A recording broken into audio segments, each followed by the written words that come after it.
Now पिछले session में आपने देख लिया था स्ट्रिंग और स्ट्रिंग एरे क्या है। अभी आप जो सीखने वाले वो इंटीजर और इंटीजर एरे।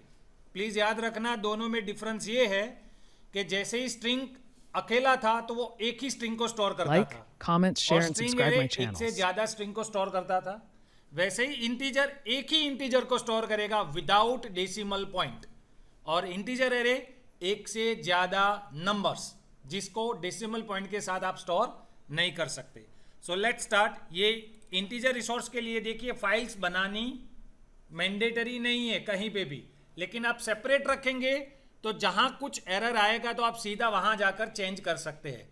जितना सेपरेशन रहेगा उतना आपका आसान रहेगा।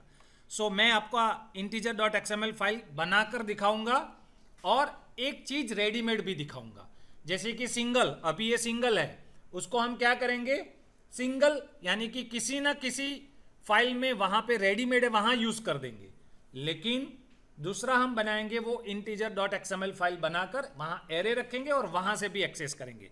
तो लेट्स अंडरस्टैंड दिस फर्स्ट। तो यहाँ पे इंटीजर टैग है, जैसे स्ट्रिंग टैग था यहाँ इंटीजर टैग है। नेम आपका रिसोर्स का नेम है, वहां कुछ भी नाम दे सकते हो। जब भी आप स्पेस रखो please use underscore, then your value, ये रिसोर्स का वैल्यू है और ये टैग यहाँ क्लोज होता है। वैसे ही जब आप ये रिसोर्स को यूज करते हैं तो आर यानी कि रिसोर्स, इंटीजर यानी कि टैग और आपका रिसोर्स नेम वो आएगा। उसको एक्सेस करने के लिए आपको यूज करना है गेट इंटीजर, और उसको यूज करने के लिए वेरिएबल यूज करना है रिसोर्सिस। ये रिसोर्सिस यानी कि आपका मेजर फोल्डर RES, वहां जाकर आपका गेट इंटीजर वाला उठाता है और वहां से आपका सारा वैल्यू यहां से कवर करता है, स्टोर करेगा काउंट में। यहां गए तो मैंने आपको बोल दिया कि वो integer.xml फाइल बनाइए, लेकिन फिलहाल मुझे integer.xml फाइल नहीं क्रिएट करनी है, फिर भी यूज करना है तो मैं यहां string.xml में रख दूंगा। लेकिन सर जब एरर आए तो यही इश्यू है। जब आप मिक्स कर देंगे तो आपको बहुत सारा, अभी तो ये छोटा सा प्रोजेक्ट है, लेकिन when you create a industry project तो वहां से ऐसे तो बहुत सारे रिसोर्सेज होंगे, तो वहां दिक्कत आती है। इसीलिए आपको मिक्स नहीं करना है। स्ट्रिंग है तो स्ट्रिंग में ही रखो, इंटीजर है तो इंटीजर में ही रखो।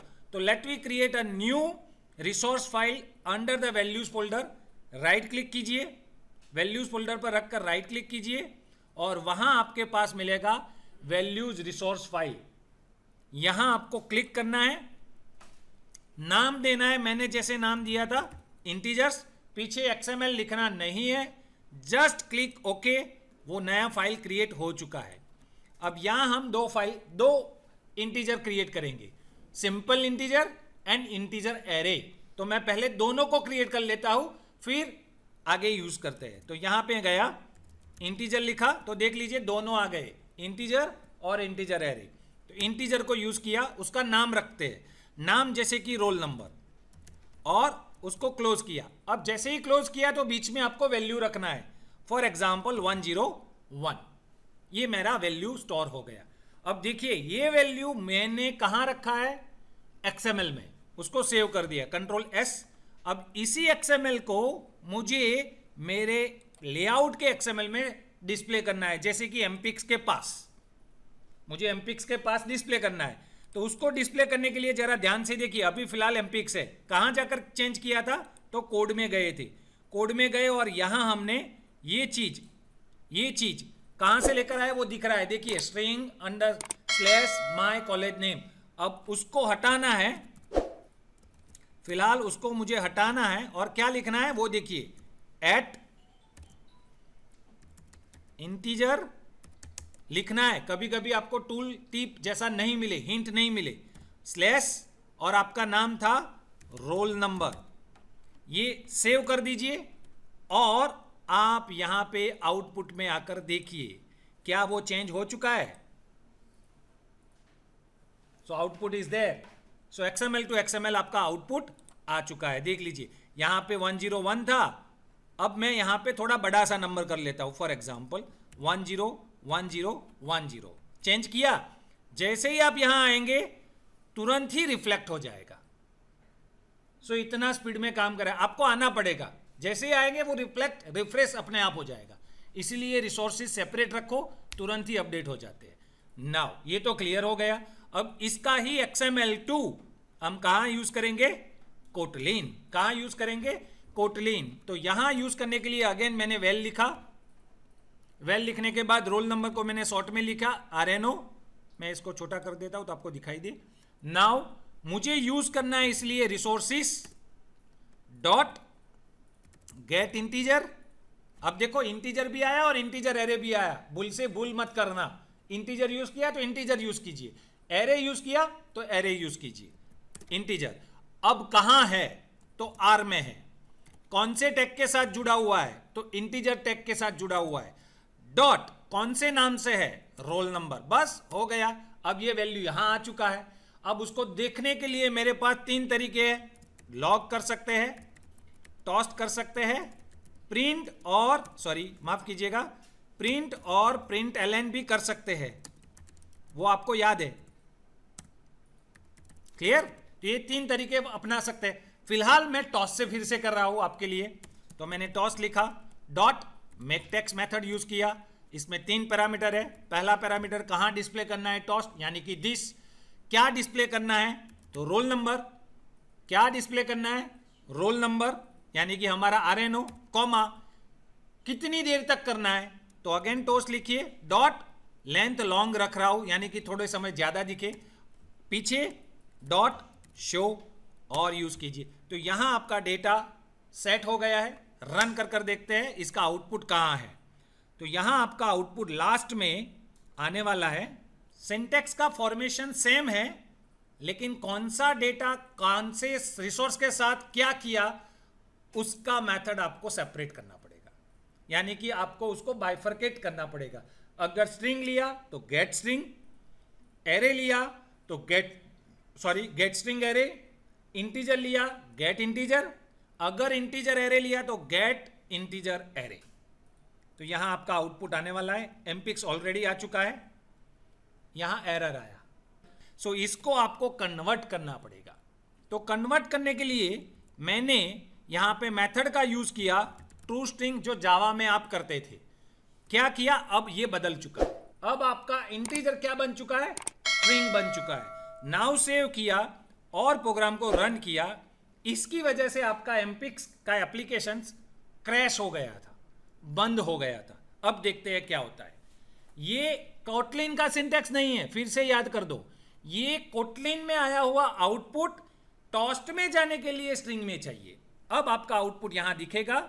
आप थोड़ी देर वेट कीजिए। एमपिक्स आ चुका है। अब आपको यहां 101010 वाला दिखना चाहिए। सो हो गया आपका आउटपुट। क्लियर? तो ये एरर आएगा, डोंट वरी, उसको आपको टू स्ट्रिंग में कन्वर्ट करना है। होप सो क्लियर हो गया है। अब आपको इसका ही एरे, यानी कि इंटीजर एरे की बात करते हैं। ये सिंगल वैल्यू स्टोर करने के लिए हेल्प करता है। मैं आपको जो सिखाऊंगा वो आपका मल्टीपल नंबर स्टोर करने की बात करते हैं। तो फॉर एग्जांपल यहां पे आ गए, लिखना शुरू किया इंटीजर एरे टैग, उसका नाम for example class roll number, मैंने ऐसा नाम रखा क्लास रोल नंबर और ब्रैकेट बंद किया। अब ऐसा ही काम हमने स्ट्रिंग एरे में भी किया था सर। फिर त्या स्ट्रिंग एरे था, इधर इंटीजर एरे है, बस। अब item 1 for example let me 101, next 102, next 103 and so on. आप जितने चाहे इतने बना सकते हैं। मैंने सेव कर दिया। पहला यूसेज, अब ये XML में है और मैं XML में एक्सेस करना चाहता हूं। पहला यूसेज ये है। अब ये कहां कर सकते हैं? एक से ज्यादा, वही एक रास्ता है।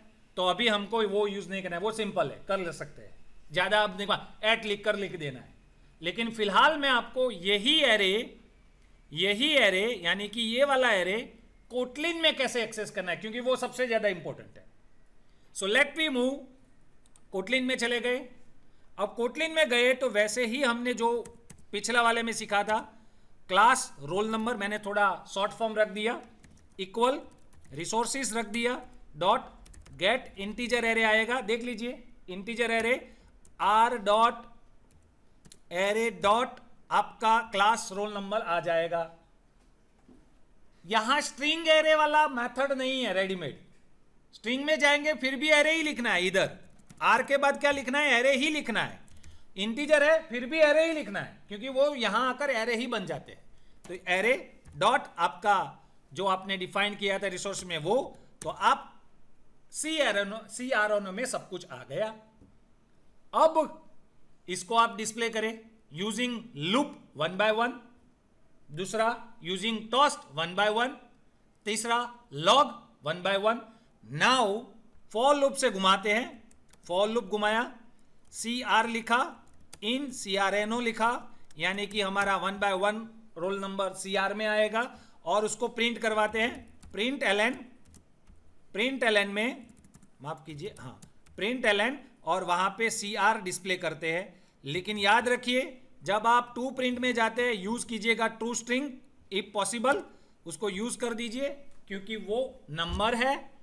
प्रिंट एलन स्ट्रिंग फॉर्मेट में यूज करेगा तो बेटर है आप उसको स्ट्रिंग में कन्वर्ट कर ही डिस्प्ले करें, तो एरर आने का चांस कम हो जाएगा। मैंने इसको सेव कर दिया और अब इसको रन कर रहे हैं। अब आउटपुट ये जाएगा लॉग कैट में, तो लॉग कैट में वेट करते हैं। मैंने पुराना वाला डिलीट कर दिया। अब इसको सर्च करना है, साथ में हमारा आउटपुट यहां जब सक्सेसफुल हो जाए तब हम लॉग कैट में जाकर देखेंगे। तो हमारा आउटपुट यहां आएगा, देखते हैं और फिर हम आगे बढ़ते हैं। अगर 101010 वाला आ जाए फिर हम जाएंगे लॉग कैट में और सर्च आउट करते हैं, फिल्टर करते हैं कि हमारा डेटा आया है कि नहीं। थोड़ी देर रुकिए।